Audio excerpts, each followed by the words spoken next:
fa innahu ta'ala yakrahu zuhurul ma'asi wa min asbabi zuhur adalah al-mujahar.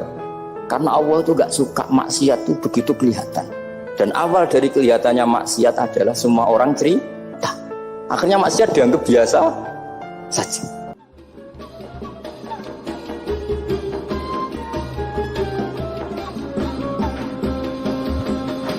Saya termasuk orang yang meskipun masih muda itu gak pati-pati mati. Karena bukan berarti saya mesti soleh, mesti husnul khotimah, ya enggak.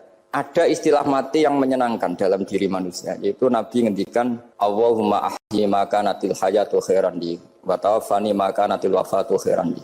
Sebagian doa Allahumma ij'alil hayata ziyadatan li fi kulli khairin wal mauta rohatan li min kulli syarrin. Jadi mati itu akhir dari maksiat saya atau akhir dari potensi maksiat saya.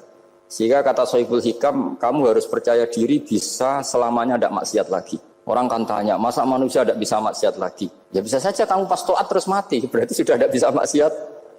Jadi ulama itu melihat mati itu akhir dari segala maksiat atau potensi maksiat. Ya, di sini hebatnya lagi-lagi GNU itu. Bohong fasik gendong kayak apa, kalau mati saya deh. Tombone menang kabeh, saya dia menang kabeh. Sesuai kayak ini, saya nih pun buatan sakit maling, buatan sakit korupsi. Oh gede saya ini. Itu satu ilmu yang luar biasa. Meskipun ya tentu agak ngawur. Tapi itu bagus. Secara ilmu bagus. Karena al-maut adalah rohatun min kulli syarr. Lagi-lagi yang menyelamatkan itu illa aliman au muta'alliman. Proses belajar mengajar. Saya baca banyak tentang halal haram dalam kitab Imam Ghazali itu. Tak ulang berkali-kali. Saya itu dulu ya gak paham. Karena kitab paling susah di bab Imam Ghazali itu menurut saya kitabul halal wal haram. Termasuk bagaimana cara ngelola amwalus salatin yang terkenal korup, sementara menyumbang kamu sebagai jaizah, sebagai hadiah untuk para kiai atau untuk para guru. Itu perdebatannya ulama itu macam-macam. Ada yang bilang haram karena itu potensi haram, atau memang benar-benar haram. Ada yang bilang boleh, karena kalau yang pakai kamu untuk kebaikan, kali dipakai mereka ruwet. Kebetulan yang partai ini lebih besar Mas Nadif. Ya alhamdulillah. Terus dikiaskan sama ghanimah. Lagi-lagi karena baca, saya itu pernah ditanya seorang dosen di Jogja, Gus saya ini muslim mulai kecil dan saya peneliti, saya pernah sekolah di mana-mana. Yang ganjil dari saya tentang Islam itu satu, yaitu ghanimah. Kok kayak Islam itu rampok gitu ya, perang sudah orang kafir itu kalah, hartanya diambil gini-gini. Ya ghanimah.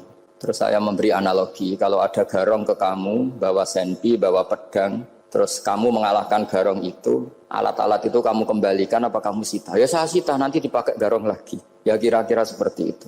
Kalau dikembalikan ke orang kafir berarti menjadi kekuatan kekafiran lagi. Dan itu harbi. Dia baru nerima. Lagi-lagi ini barokahnya baca. Makanya saya diminta sama sini, ya saya tentu faktor hormat. Karena bapak saya memang dulu ngaji sama Badullah. Mbah saya itu terkenal wali, yang bapaknya bapak. Itu kalau kesini nyifati Badullah pun satu. Nur isido mondok gini, itu enggak apa-apa. Pondok elek lah, kiaimu wali. Zaman itu bapak itu di kamar kursi ya masih ada kakinya. Saya dulu sering dijak ke sini sama bapak. Jadi mbah saya itu terkenal wali dulu. Jadi mbah saya itu tirakat terus sampai kapundhut itu poso terus. Kebetulan cucunya agak niru. Saya tidak niru itu karena itu Gus Zaki. Memang disuruh tidak niru. Kata mbah saya, kira usah tirakat, terus tak tirakati aku. Gitu. Jadi saya, Mbah Mun juga gitu. Kowe haram tirakat, tak tirakati aku. Saya senang sekali. Tapi tua-tua kok mikir putu. Nah, terus nirakati putuku sopo.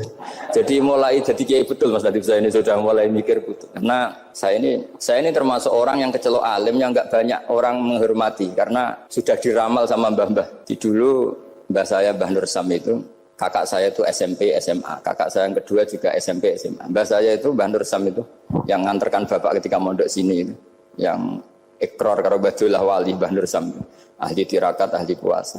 Itu bilang Nur, anak sing iki aja pondok, aja sekolahno. Sumben sing ngalim ku anak sing iki. Ketika saya hampir tamat SD sama mbah saya Tuban, mbah saya Narukan juga disabdo begitu. Singkat cerita saya mondok sarang. Mondok sarang pertama langsung dikenal Mbah Mun, wong anak kiai jadi langsung dikenal. Didoni macam-macam terus dadi wong alim juga ada yang ngelem. Biasa aja untuk dongane sepuh-sepuh. Ya sebenarnya agak kecewa ya, saya inginnya kan dianggap prestasi gitu, ternyata dianggap doanya orang-orang sepuh. Ya, makanya kalau ini kita memiliki ya rodok, ya syukurlah sama Bang Mutamakin sama semuanya karena tadi, kenapa saya harus cerita ini? Quran sendiri mengakui bahwa orang soleh itu diantara aturannya adalah dzurriyyatam ba'duha min ba'd. Meskipun Allah bisa bikin orang soleh dari mana saja, tapi yang legitimit itu memang zuriyatan ba'duha min ba'd. Dan kata zuriyah itu tasmalu auladal inas, kata Ibnu Hajar al-Asqalani, memasukkan turunan yang dari ibu. Meskipun tentu secara wali nikah atau secara disiplin nasab dari ibu itu tidak ngefek. Tapi dari segi fa'innal irqadassas, bahwa sistem tubuh kita itu tetap ada gen dari seorang apa? Ibu. Sehingga banyak ulama tafsir mengatakan zuriyah itu tasmalu auladal inas. Zuriyah itu memasukkan turunan dari apa? Ibu. Bapak saya itu nasabnya nasab wali, jadi babahnya itu suka tirakat, suka. Ibu itu nasab kiai. Jadi kalau bapak wiridan itu, kalau istiqomah itu disalahkan sama keluarga ibu. Istiqomah itu salah. Karena ijabu malam yajib, mewajibkan sesuatu yang tidak wajib. Itu masalah secara ilmiah. Mbak Mun itu sering kritik kalau ada pondok kok wajib puasa, wajib merawat itu sering kritik. Itu secara fikih bahaya. Ijabu malam yajib, mewajibkan sesuatu yang tidak wajib. Dan itu kriminal dalam bab fikih. Betul itu, sama cari di Sulam Taufik. Babnya itu ngeri, ijabu malam yajib itu tidak dihitung minal kabair. Dicari sendiri itu di bab Sulam Taufik. Tidak perlu saya sebut, itu parah betul malah cara menvonis Abdullah bin Husain bin Thohir di Sulam Taufik. Ijabu malam yajib. Tapi pondok-pondok yang tirakat tidak kurang dalih. Niki boten majibaken, ngelatih. Boten majibaken tapi napa? Nah, silsilah dari keluarga ibu itu suka ilmu. Sehingga Abdullah bin Mas'ud itu tiap hari itu mensweeping orang yang sering duha. Kalau ada orang duha istiqomah itu disweeping. Awas, harus seminggu sekali, nggak boleh tiap hari. Masa sholat fardu kamu saingi sholat duha? Nggak boleh, fardu tersaingi. Itu Abdullah bin masyhur, sampean cari di Al-Ghunyah. Sayyidah Aisyah kalau ada orang duha tiap hari dimarahin. Dan itu secara konstitusi ilmu benar karena Nabi Qiyamul Lail Ramadan itu hanya 4 hari yang dipandu. Lainnya itu enggak. Khasyata ayyufradu alaihim, kalau dalam sahih takut dianggap fardu.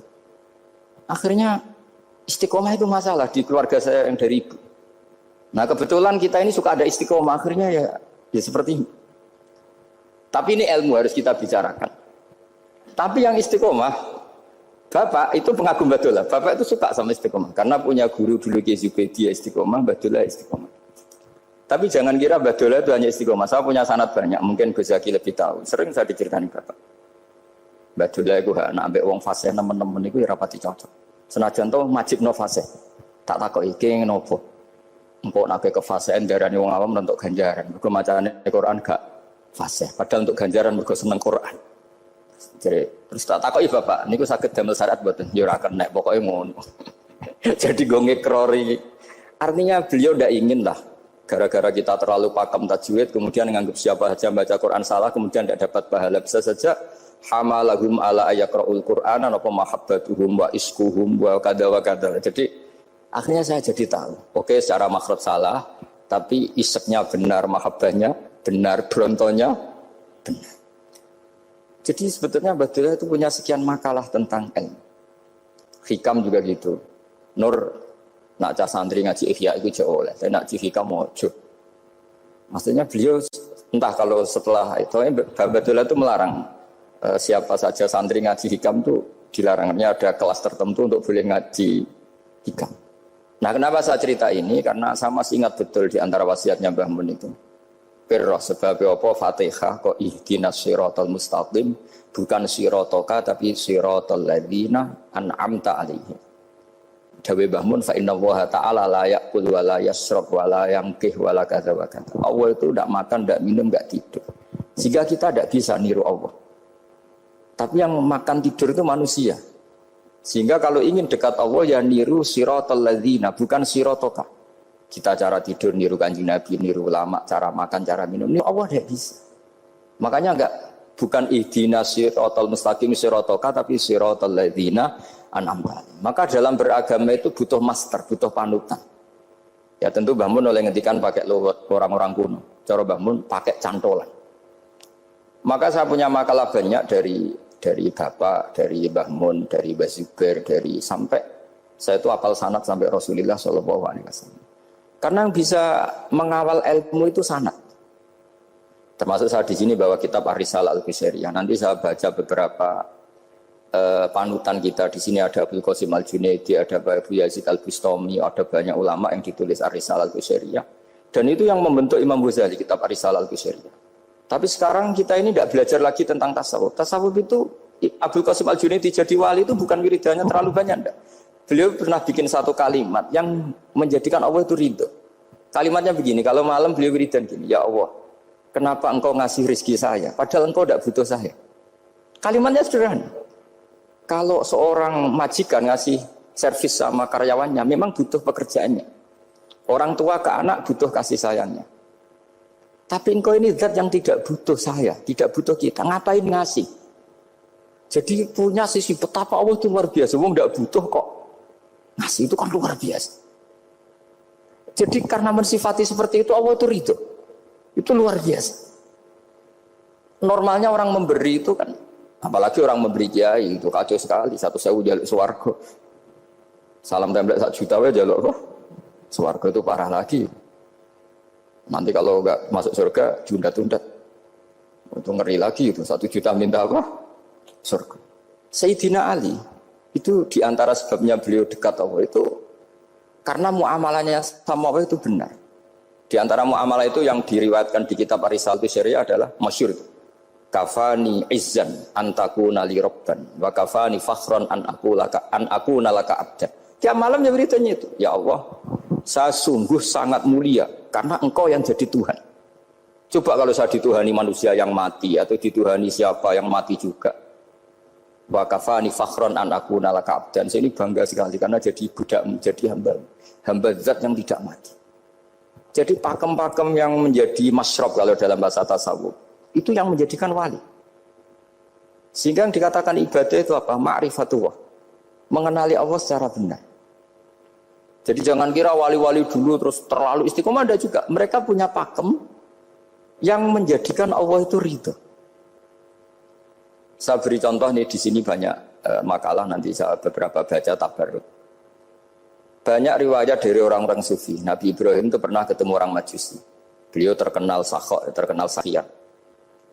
Ketika ketemu orang Majusi, ya Ibrahim, saya ini sehari saja ngasih makan saya. Kamu kan tukang ngasih makan orang. Terus, ya tapi bisyarti antus lima, kamu harus Islam. Fikihnya Nabi Ibrahim adalah kalau saya menolong dia berarti nolong orang kafir. Setelah orang itu lewat, berlalu karena Nabi Ibrahim gak mau hormat, Allah memberi wahyu ke Nabi Ibrahim. Kenapa ya Ibrahim tidak kamu terima 1 hari, kamu kasih makan 1 hari? Ya karena dia Majusi. Kata Allah, dia umurnya berapa? 60 tahun. Tanyakan, pernah kelaparan kan hanya hari ini? Iya ya Allah. 60 tahun dia kafir tak kasih makan. Minta kamu sehari aja kok gak boleh. Akhirnya Nabi Ibrahim dipanggil orang Majusi, dikejar dipanggil. Ayo tak kasih makan 1 hari. Kok kamu sekarang jadi baik? Habis ditegur Tuhan. Terus kata, ahakada yu'amiluni. Apa seperti itu Tuhanmu mengu'alamali saya? Ya na'am. Akhirnya Islam orang Majusi. Jadi itu lagi-lagi ilmu. Jadi yang dikatakan ilmu itu satu teori atau kalimah atau apa saja yang menjadikan kita ini pakem. Meskipun pakem itu kadang sulit diterima orang-orang khusyuk. Orang khusyuk itu ya nyun sewu ada sisi nakalnya. Makanya Mbah Mun sering kayak jargon masyhur. Zada khusyuan, zada jahlan, tambah khusyuk tambah bodoh. Bukan bodoh dengan makna salah itu enggak. Memang kadang terus anti ilmu. Misalnya gini, ini contoh yang karena saya ini mengkhidmati ilmu, saya beri contoh yang urusan ilmu. Ada orang sujud diinjek orang fasik, kepalanya diinjek orang fasik. Terus si orang yang sujud tadi ini ada di Sahih Muslim, juga ada di Ihya. Wallahi la yaghfirullahu laka. Pakai sumpah, wallahi la yaghfirullahu laka. Allah langsung mewahyukan ke Nabi fi hadzal zaman, fi tilka zaman atau fi dzalika zaman. Man dzalladzi yata'alla alayya alla aghfira li fulan qad ghafartu lahu wahbatu amalak. Katakan ke orang itu, siapa yang mencatut nama saya yang hanya berstatus tidak memaafkan. Itu enggak fair. Saya ini Tuhan kok bisa yaghfir, bisa yu'adzib. Kok sifat saya tinggal 1 yu'adzib itu gimana? Dicatut separuh itu Allah tidak terima. Tapi kalau kita baca Quran, saya ini sama orang fasik ya benci. Wong saya ini orang soleh, setidaknya pura-pura soleh lah. Karena di depan para kiai. Tapi mau tidak mau. Ketika Allah mensifati dirinya tentang orang munafik gimana? Wa yu'adzibal munafiqina in syaa au yatub. Ini cocok tidak cocok, potensi memberi tobat itu ada. Meskipun sama kalau orang munafik, tapi ya tetap bacanya wa yu'adzibal munafiqina ya in syaa au yatub. Rasulullah kayak apa bencinya dengan Wahsy karena qatilu Hamzah. Tapi Nabi tunduk sama konstitusi Quran. Laisa laka minal amri syai'un aw yatuba alaihim aw yu'adzibah. Akhirnya Allah malah memberi tobat sama qatilu Hamzah yaitu Wahsy. Ini pentingnya baca lagi. Kalau kita tidak baca, hanya khusyuk saja, tidak baca, pasti sama orang yang menginjak orang sujud tadi, yang nginjak pasti salah, nggak dimaafkan. Bongso pasti. Pertanyaannya adalah, betulkah Allah punya sifat satu, yaitu yu'adzib? Makanya kalau kita baca, misalnya baca Quran, walillahi mulkus samawati wal ard, ya sudah, yaghfiru liman yasha wa yu'adzibu man yasha. Kalau nuruti rasa kita, ya inginnya ke kita, yaghfir, ke orang lain yu'adzib. Tapi Tuhan kan nggak terima, saya ini Tuhan kok didikte makhluk saya ini gimana? Nggak bisa. Sehingga ya ini lagi-lagi ilmu. Makanya saya cocok nggak cocok itu suka baca. Saya suka sekali baca, mulai ulama dulu, ulama modern, setengah dulu. Mulai ulama yang kedunian sampai setengah kedunian. Suka. Saya dulu tuh nggak suka uang. Karena saya memang tadi mbah saya dari bapak itu wali Mas tadi. Kalau tadi Mas Nadif jujur, mulai Mbah Soleh itu suka bully mertuanya, jadi saya alhamdulillah dia jujur. Jadi Mbah Soleh itu menantunya Raden Asnawi, itu ya bully-bully sama ini terus ditiru beliau ini. Itu nggak suka sebenarnya. Saya itu ya pokoknya tadi kalau orang daftar wali itu kan nggak suka sama. Karena mereka nangis ketika Allah menghentikan wa aqridu atau ayat-ayat anfiku atau orang baik disifati wa aqridu wa qardan hasanah. Itu hadal khitab li ahlil jibdi wasarwah. Ini khitab untuk orang kaya. Kalau isin Gusti jenengan nampen ngongkon infak kok kalau diinfaki. Jenengan nampen ngongkon ngamal kok kalau di ngamali. Jadi maka yuhibbunal mal, mereka tidak suka harta. Walakin diana luladzatal khitab bil infak, dan itu harus kaya dulu untuk bisa infak. Jadi itu uniknya. Akhirnya saya Imam Sa'roni penting juga kaya. Jadi wali untuk suka harta itu nunggu diperintahkan Allah. Alhamdulillah kita tidak sudah wali dulu karena sudah senang harta wali. Jadi kayaknya keren kita dibanding wali-wali itu. Artinya wali itu tahu pentingnya harta setelah jadi wali. Kita alhamdulillah mulai kecil sudah tahu pentingnya harta. Kayaknya kita lebih wali. Imam Syafi'i itu dulu gak suka sama orang kaya. Saya berkali-kali ceritain. Karena dia dididik Sufyan As-Tsauri, Sufyan bin Uyainah. Tapi ketika ketemu Imam Malik itu kaya raya. Meskipun dia hidupnya sederhana, tapi kaya raya. Pas beliau mau, Imam Syafi'i dia agak-agak. Imam Syafi'i dia agak-agak sopan kalau sekarang tanya, setelah jenengan ilmu yang saya harus ambil siapa? Kata Imam Malik, yang sealim saya itu sudah meninggal Abu Hanifah, tapi muridnya masih, namanya Muhammad bin Hasan Asy-Syaibani. Kamu datang ke sana. Semalam itu Imam Malik dikasih uang 500 dinar. Padahal 1 dinar itu 4,25 gram. Bisa dihitung berapa ratus juta. Terus separuhnya dikasihkan Imam Syafi'i. Nah, tidak kasangoni. Pagi-pagi diajak ke Baki. Dulu Baki itu ada kafilah rental unta. Mana kafilah yang mau ke Irak? Kita. Ya sudah ini antar. Tak bayari. Diantar Imam Syafi'i. Diantar ke Imam Muhammad bin Hasan Asy-Syaibani di Irak. Itu ketemu Muhammad bin Hasan Asy-Syaibani pertama itu apa? Beliau itu kalau ngitung uang di meja. Emas-emasnya di meja, uangnya dolar, semuanya di meja. Tambah kaget. Ini saya sama Imam Malik ingkar, ini malah lebih parah lagi. Kata Muhammad bin Hasan Asy-Syaibani, atak jabu min hadza. Kamu kagum dengan ini merasa aneh? Iya. Ya sudah, ini tak kasihkan orang fasik. Tinggo demenan, tinggo judi. Jangan, jenengan saja. Kalau jenengan kan orang soleh dipakai kebaikan, berarti orang soleh boleh kaya. Angsal-angsal. Semenjak itu Imam Syafi'i kebablasan. Sampai fatwa kiai fakir itu haram. Kiai bisa bikin rumah bagus, bikin rumah jelek, haram. Puasa al-Islam ya Allah wala yulah. Nah lagi-lagi kebetulan kita sebelum ngaji Imam Syafi'i sudah seperti itu. Jadi ini justifikasi. Lagi-lagi itu ilmu. Saya ulang lagi-lagi itu akhirnya saya baca kitabnya Imam Sa'roni namanya Al-Minanul Kubro. Itu beliau cerita wa mimma manallahu alaihi. Kesannya kayak orang sombong. Tapi sebetulnya yang sopan itu yang sombong karena Imam Sa'roni kan bilang, kamu harus memaklumatkan diri kalau antum minal ulama il amilin. Kamu termasuk ulama yang amilin. Terus ditanya sama orang-orang, bagaimana kalau nyatanya ndak? Kamu tadi subuh sholat, ya saya sholat. Kamu tadi zuhur sholat, ya saya sholat. Kenapa ketika kamu maksiat ingat terus, ketika kamu taat tidak ingat? Berarti kamu anggap Allah itu menyesatkan kamu tapi tidak pernah ngasih hidayah sama kamu. Pas delok rondo ning dalan kok maksiat, bar sholat atau syukur, bar zuhur atau syukur berasa. Berarti kan nyifati Allah, hari ini Allah ngasih saya maksiat. Sementara lupa kalau Allah ngasih sholat zuhur, sholat asar, sholat maghrib, sholat. Oh sudah di situ al-imanul kubra, orang itu soleh semua. Nah saya itu termasuk orang yang didikte oleh kitab, terbentuk oleh kitab Al-Minanul Kubra. Jadi di situ hidup itu enak semua. Makanya saya itu masih ingat dialeknya dua orang alim. Enggak perlu saya sebutkan, ini agak sensitif karena ceritanya itu ada anaknya kiai mau nyalek. Karena dia anaknya kiai tanya,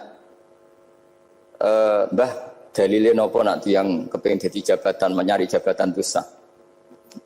Kalau yang jawab tak sebut gak apa-apa namanya. Jawabnya Mbah Mun, oleh gak apa-apa. Nabi Yusuf juga ada jabatan. Terus beliau baca qalat alni ala khuzainil ardi ini khafifun alim. Nabi Yusuf juga ada jabatan ya Rabb. Didebat sama orang alim. Itu Nabi Yusuf, syariatnya itu mansukhah bi syariati Rasulullah Muhammad sallallahu alaihi wasallam. Setelah tamunya pulang, Mbah Mun dibantah gitu. Dari Mbah Mun gini bilang, anut kiai wae oleh pemenang anut nabi. Sama singkat kalimatnya. Anut kiai wae oleh pemenang anut.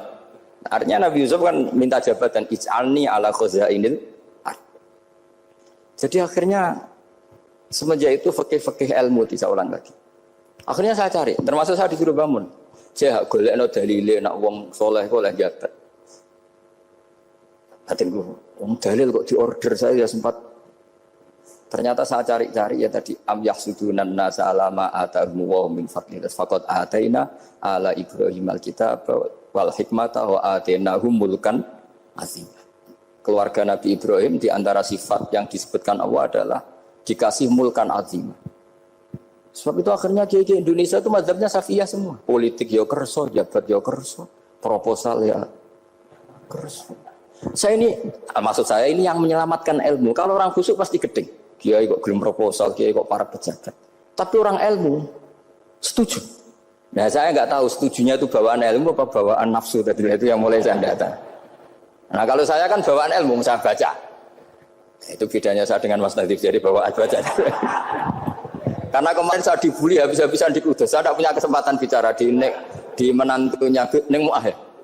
Wah ini kurang ajar betul orang ini kata saya. Tapi saya nyari sisi positifnya.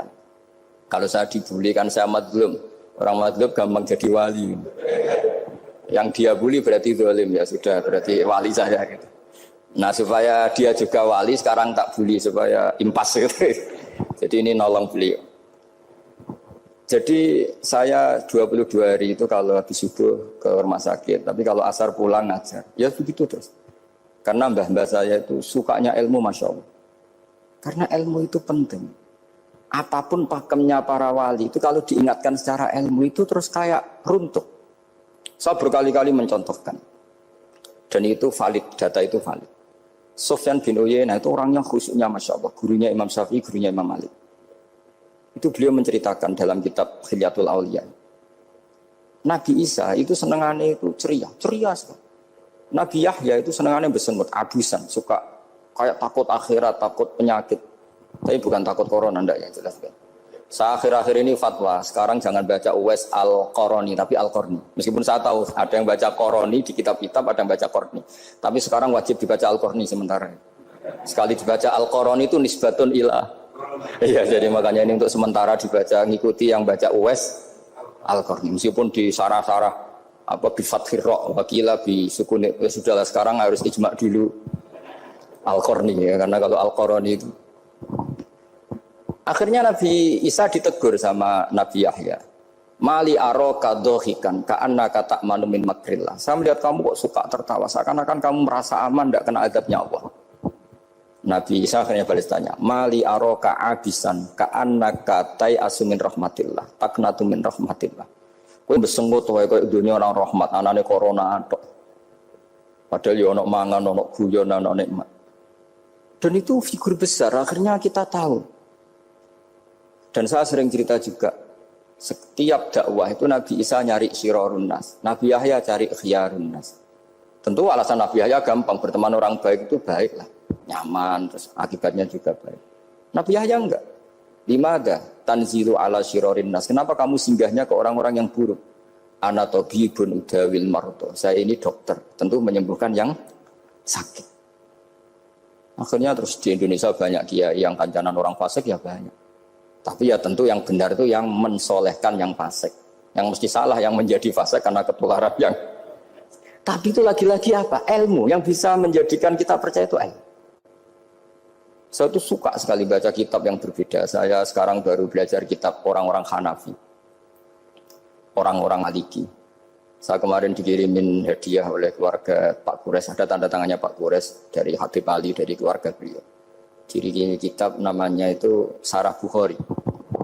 Yang dikarang orang India, orang modern. Anwar ya.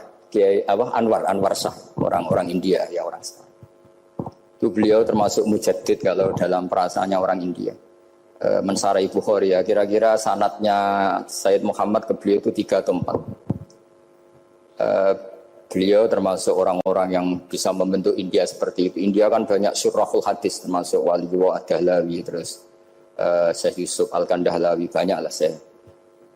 Itu beliau cerita di kitab-kitab itu bahwa ilmu itu harus diungkapkan.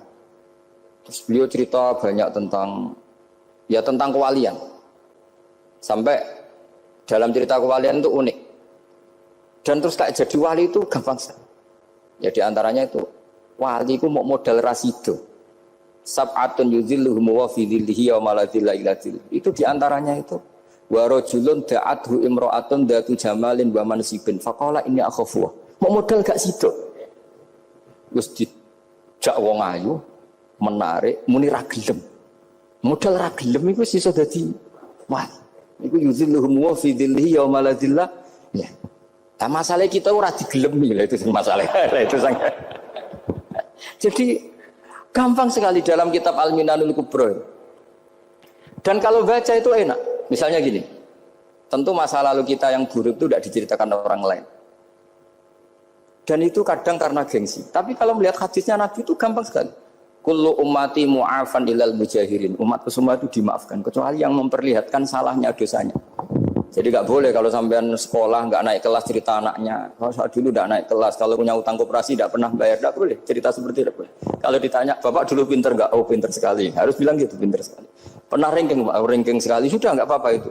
Meskipun dengan makna yang lugawi ya. Saya dulu iskal. Kan nyun sewu saya ini sering diparani orang yang mau tobat, tercerita Gus saya dulu sering main perempuan, sering mabuk, tapi sekarang saya mau tobat gini-gini. Karena ini orang awam, tak terima. Tapi saya bilang gini, kamu jangan cerita ke anak kamu. Terus dia cerita, tapi kan saya harus jujur. Karena ilmunya dia baru terlalu jujur itu penting gitu. Terus pokoknya menurut kula ora oleh cerita, pokoknya ora oleh cerita. Ya Gus oke nurut. Setelah itu saya nyari-nyari sarah, termasuk kitab itu. Kok bisa orang yang tidak mujahirin, orang yang menutupi salahnya malah dimaafkan, yang cerita jujur pernah salah malah tidak. Sangat bener. Misalnya seorang bapak cerita, "Cung aku dhisik nak pacaran tak ambung." Misalnya, anaknya mesti suatu saat kan dia puber. Mesti nak ngambung niru bapak ya. Nah, kalau yang cerita itu ribuan atau jutaan. Cung aku zaman yang pondok itu rezekiku kok bodoni. Kan terus jadi syariatun muttaba'ah. Apalagi yang cerita ini ternyata jadi kiai, ternyata gitu ya tetap jadi kiai. Jadi kalau pura-pura soleh di rumah pura-pura soleh, seakan-akan di pondok tidak pernah kodok, tidak pernah setor meluntir, tidak pernah apa kan? Katanya, lalu lucunya, oke itu alasan. Alasannya Imam Ghazali itu paling masuk akal. Ini saya cerita, ila aliman barokahnya baca Imam Ghazali. Fa inna wa ta'ala yakrohu zuhurul ma'asi. Wa min asbabi zuhur adalah al-mujaharah. Karena Allah itu gak suka maksiat itu begitu kelihatan. Dan awal dari kelihatannya maksiat adalah semua orang cerita. Akhirnya maksiat dianggap biasa saja. Jadi kalau semua orang cerita zaman mondok nakal itu akhirnya semua orang yang nakal. Oh itu niru kiai ini, karena ini niru kiai. Kan repot. Tapi kalau semua kiai sok suci atau suci betul, dan semoga ya suci betul, kan yang maksiat, yang mau maksiat ini gak punya alasan. Karena masternya gak pernah maksiat. Meskipun sebagian yang sultan nggak pernah konangan, nggak tahu pokoknya yang penting seperti itu. Itu hebatnya konsepnya. Saya dulu ya iskal loh. Kok ya tadi kullu ummati mu'afan illal mujahirin. Saya dulu iskal kan. Tapi setelah baca Ihya kata Imam Ghazali, karena Allah itu enggak suka zuhurul ma'asi. Allah enggak suka kalau maksiat terlalu muncul. Dan termasuk sebabnya muncul adalah setiap orang jujur menceritakan masa lalunya. Sebab itu kita sebagai orang Islam yang entahlah istilahnya apa. Kalau istilahnya Mas Najib Islam Nusantara atau moderat macam-macam lah. Saya termasuk orang yang sebetulnya ingin enggak setuju, bukan karena menentang. Nanti ngapalkan firqahnya kebanyakan. 72 saja ngapalkan banyak ditambahi Islam Nusantara, Islam moderat, Islam garis. Apa lagi itu? Oh, garis lurus. Ada yang lagi lucu. Ya, macam. Tapi saya ulang lagi, setelah baca banyak, itu akhirnya menjadi tahu. Karena apa ya? Fitrah salimah kita. Misalnya gini, ada cerita di kitab-kitab. Nabi Musa pernah istisqa enggak mandi. Kan enggak terima, dia seorang nabi kok istisqa enggak mandi. Saya ini kali muka ya Allah, kenapa doa saya enggak mandi? Terus kata Allah, inna fihim namaman, di antara yang berdoa sama kamu yang istighosa kubro itu ada yang namaman, tukang ngadu itu. Nabi Musa ngajarin Tuhan, ya Allah kan gampang, kasih tahu dia siapa tak usir supaya enggak ikut istighosa, akan selesai. Terus dari pangeran lucu. Saya ini Tuhan, anha anin namimah. Saya ini Tuhan yang mengharamkan namimah. Maka saya tidak akan nama. Anha anin namimah wa akunu namaman. Saya ini mengharamkan hadu-hadu kok terus. Dono sing kan ya sudah Gusti kalau gitu. Lalu solusinya gimana ini? Nanti solusinya gimana Tuhan? Ya sudah kamu nyari hamba saya yang namanya ini. Cari sama Nabi Musa. Ketemu orang namanya hitam. Makanya saya sama Mas Nadim itu sungkan karena di antara wali itu ada yang hitam. Oh hitam terus nggak apa-apa ini biar impas, biar saya sampean bisa jadi wali karena madlum. Itu ketemu. Setelah ketemu sama-sama nur. Anta bareh, ya saya bareh. Terus anta Musa, ya saya Musa. Kenapa kamu tahu? Dikasih tahu Allah. Ini karena sama satu nabi, satu wali. Terus saya ini mau istisqa enggak mandi, tapi sama Allah disuruh minta doa sama kamu. Itu doanya tuh ngawur sekali, bukan sekedar ngawur sekali. Ya Allah, apa engkau sudah tidak punya stok air sehingga tidak ada hujan? Gitu. Apa angin-angin sudah tidak nurut sama jenengan sehingga tidak bisa menghalau awan untuk menurunkan hujan? Faka ada Musa ayab disawi itu di semua kitab. Musa hampir saja jotos, dianggap doa yang enggak sopan. Tapi kata Allah, la tadribhu ya Musa fa innahu adhakani fil yaumi salasa marrat. Dia bisa bikin senyum saya sampai 3 kali kan. Lu soal mereka maksiatuhum la tadurruka. Maksiat mereka itu tidak ngefek ke engkau kok jenengan pertimbangkan. Maksiatuhum la tadurruka. Akhirnya langsung hujan. Jadi kadang doa itu ada yang ngawur. Maksiatuhum, makanya saya itu kadang berani berdoa Indonesia aman. Secara fikih ya kadang kok nak gak ono apa-apa sing maksiat meneh. Kadang ya mikir. Ya nak sing taat meneh, tapi kok nak ono apa-apa sing maksiat ya maksiat meneh. Saya pernah ketika Jogja sering gempa itu pernah mau berdoa. Ya Allah semoga bebas dari gempa, tapi terus saya mikir. Memang kalau nggak ada gempa ya yang sholat aman, tapi yang maksiat juga daripada menggurui Allah sudahlah tidak berani berdoa sudah Gusti ini dunia jenengan pun terserah jenengan. Tapi saya sebagai orang muslim sing apian kan ya kepengin arham linnas. Boleh dalil lu kangelan, tapi gara-gara baca barek tadi maksiatuhum la tadurruka. Maksiat mereka itu tidak bahaya bagi kita. Pun Gusti ra usah kakean pertimbangan pun udan mawon. Udan langsung. Lagi-lagi karena baca. Termasuk di Al-Minanul Kubra itu ada cerita tentang Nabi Isa. Cerita itu tidak hoax, ini kata Imam Sa'roni. Ada orang itu perajin sepatu, perajin sandal. Ya Allah, engkau itu bilang butuh sandal ukuran berapa, nanti tak bikinkan. Engkau bilang kendaraan kamu apa, nanti saya yang fasilitasi ada ini. Pakaiannya kalau dames. Apa, pokoknya saya ingin khidmah sama jenengan. Terus Nabi Isa yang kenal baik itu, ya faham mabibat sih, hampir saja dipukul. Terus kata Allah, jangan Isa. Dia muji saya sesuai yang dia ketahui. Lagi-lagi baca. Jadi tidak bisa. bisa kita mengadili orang lain, ini kalimat ini tasbih wa bil khalqi, itu tidak bisa, tidak segampang itu. Kecuali yang ngomong orang-orang Mu'tazilah atau orang-orang Khawarij, mungkin kita lawan karena berdasar ilmu. Kena wong lugu rusak. Karena orang lugu itu gimana ya? Seperti Ahmad ditanya, kamu mukminah? Terus dites sama Nabi, aina Allah? Fa asyarat ila sama. Allah di langit. Coba kalau kamu tauhidkan, Allah la yakhullu fi makanin. Berarti kan masalah itu karena Allah laisa kamitslihi. Saya juga pernah diprotes kiai, kenapa ada istilah senyum, istilah susah. Padahal Allah enggak pernah susah. Tak tanya gitu. Saya kan sering bilang Allah susah, Allah apa. Gus, kok gitu? Padahal Allah kan enggak pernah. Tak tanya, kamu hafal Quran? Enggak. Ya sudah, baca aja ayat falamma asafunan taqamna minhu. Itu doire asafa itu kan asifa ya safu asafan. Diikutkan wazan afala berarti asafa yuksifu. Berarti kayak dengan ata lah. Ya ata ya'ti itianan, kalau ingin wazan afala kan ata yu'ti ita. Sama dengan falamma asafu. Mongko sumangsani gawe susah sapa Fir'aun wa qaumuh. Nah ini ingsun. Fir'aun mari ribet, mari aku susah. Aku pengiran jadi tandingi. Intaqamna minhum kataku. Akhirnya dia itu bilang, jebule ning Quran yo ana istilah Allah susah.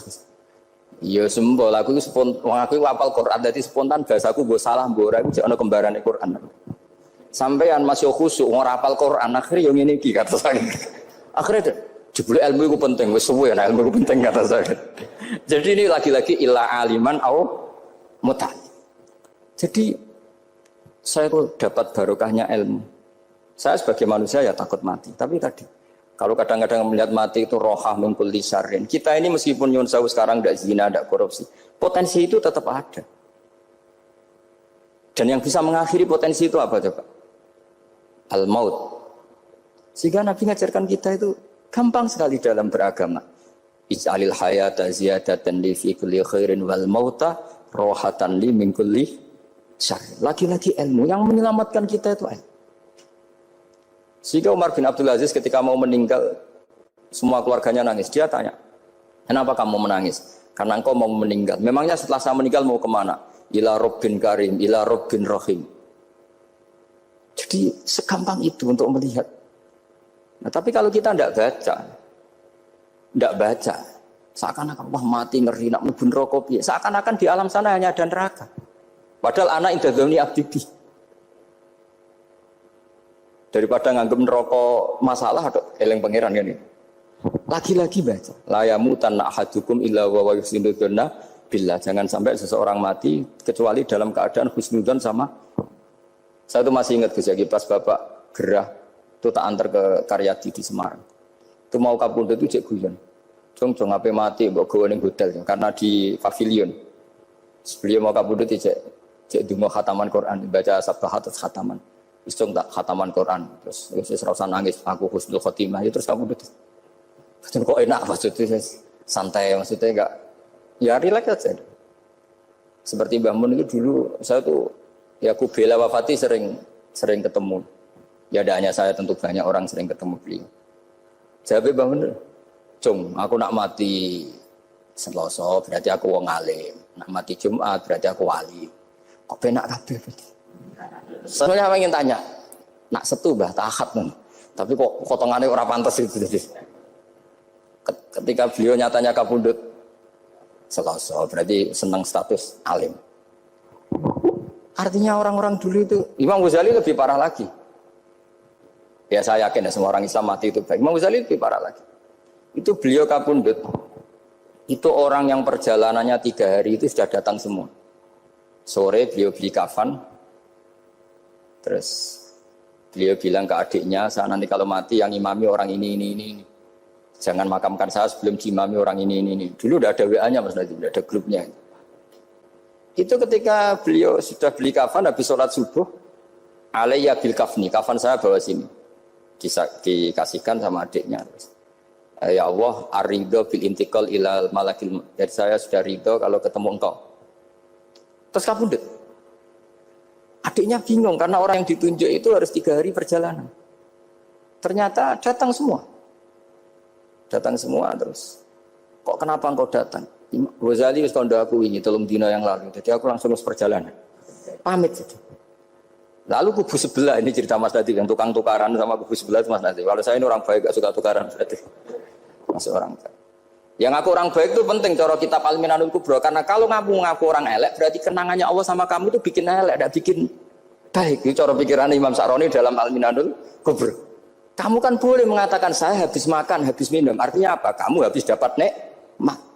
Kamu harusnya juga bilang, saya habis ngamalkan ilmu, saya habis dapat hidayat. Wong tadi kamu ya sholat subuh, kamu ya baca Quran. Susah opo sing ngakoni tahu apik dari Imam Sa'roni gitu. Senengane kok, kalau mau bermaksiat berdelok wong wedok. Memangnya Allah mau amalah mbek kowe mau elek tok atau mau amalah apik? Ini rada provokator, tapi ini cerita ilmu, ini cerita ilmu. Makanya saya kenapa tetap hormat Mas Alif, karena provokator meskipun itu asli, enggak karena baca. Kalau ini asli memang suka sombong memang asli. Tapi apapun itu kan tahu neng Mesir. Jangan-jangan bacanya itu. Saya baca kitabnya, dia ke makomnya. Imam Sa'roni kan orang pernah ziarah. Makanya potensinya seperti itu. Jadi saya terus dulu saya itu nih Gus Yakin. Bapak itu SK. Bapak itu seneng kancanan wong mlete timbang wong sopan. Saya dulu ya SK.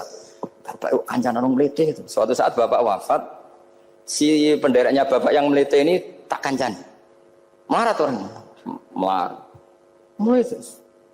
Angen-angen bener wong mlete. Jadi kalau tak tanya, mun sarapan Mbah wonge sepuh. Oh wis lho Gus, esuk-esuk wis kudu sarapan wajib. Wis rokok oh wis. Ternyata dia lebih gampang ngitung nikmat. Kok gak kerja, Mbah? Nah, aku nang masjid di 10.000 kon ngino wong kerja ora usah, di 10.000 wis rojo iso mangan iso ngombe. Lha opo ngamula wong liya? Kan kok bener sesuai. Sementara yang sopan kurang ajar. Mbah mun mangan. Terus ngenteni kerja angel kabeh mboten panen men ngenes. Kaya Allah ora tau man. Oh, mungkin karena ini Bapak. Jadi akhirnya sesuai ora pati. Kancanan wong sopan-sopan. Akhirnya kancanan Mas Nadif kan gitu ceritanya. Ternyata orang sopan ya kaca juga mau eling sisi panen akeh tak tahu. Mbah panen kathah. Mboten Gus namung meniki. Pokoke meluh terus. Jadi makanya ini kan apa-apa kalau berlebihan itu repot. Seperti saya pernah ditanya. Kalau orang Jawa Timur itu hormatnya sama kiai. Kalau sama orang biasa itu kurang hormat. Kalau orang Solo itu sopan-sopan. Tapi ya sama-sama ada masalah. Kalau ada kultur semuanya sopan, nanti ya hum yukrimuna aliman wa fasikon wa solihan wa tolihan. Sopan yang berlebihan akhirnya sampai pernah ada seorang kiai latihan. Ini kisah nyata. Itu teman saya. Ketemu orang Solo dihormati. Sempat GR, barokahnya ilmu saya dihormati orang. Bareng sama orang fasik, orang macam-macam ya dihormati yang sama. Sebelum berdoa ya kan. Artinya gini, kalau akhlak itu benar-benar kelebihan, tapi kalau berlebihan la farqa bainal alim wal jahil wal fasik was saleh wat thaleh, karena semuanya dihormati. Tapi kalau misalnya ada Jawa Timur yang membeda-bedakan manusia, kadang kita ini juga beratnya semua itu ibadullah, semua iyalullah, semua. Jadi terus kita ini mikir yang benar yang mana? Setelah mengkaji ilmu, lagi-lagi setelah mengkaji. Nah makanya saya ingin sekali ilmu ini harus dikembangkan terus. Karena saya kenalnya Mbah Dola, Mbah Sahal, semua masyayikh ini min haitsul ilm. Karena ilmu ini yang cukup. Islam itu enggak bisa dikawal dengan khusyuk, enggak cukup. Yang bisa mengawal Islam itu hanya. Sebab itu fa'alam annahu la ilaha. Makanya orang Khawarij itu kata Rasulullah syarrul khaliq. Kenapa orang Khawarij dibenci Nabi? Karena suka khusyuk, suka ibadah tapi tidak suka ilmu. Saya kira demikian. Assalamualaikum warahmatullahi wabarakatuh.